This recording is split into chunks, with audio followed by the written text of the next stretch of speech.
بسم الله الرحمن الرحيم. اللهم صل وسلم وبارك على سيدنا محمد وعلى آله وصحبه أجمعين، صلاة وتسليما إلى يوم الدين. حبيبي يا رسول الله، في ظل بقى الظروف الصعبة اللي احنا فيها دي كده، رحت جبت 2 كيلو كده جزر ب10 جنيه، وكيلو سكر عندي كده من سكر التموين. تمام، قشرت كده الجزر تقشيرة حلوة، مشلتش الايه الحتة اللي تحت دي علشان لما اجي ابشره يعني ايه بدل ما اقطعها لا دي اللي تتشال.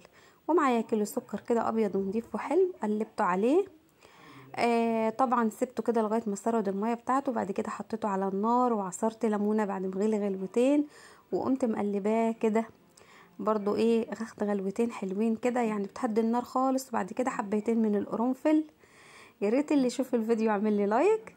كده تقلت معايا المربى، حطيت كده كام حبايه من القرنفل عشان تطعمها، وكانت دي المربى بتاعتنا سهله وبسيطه جدا.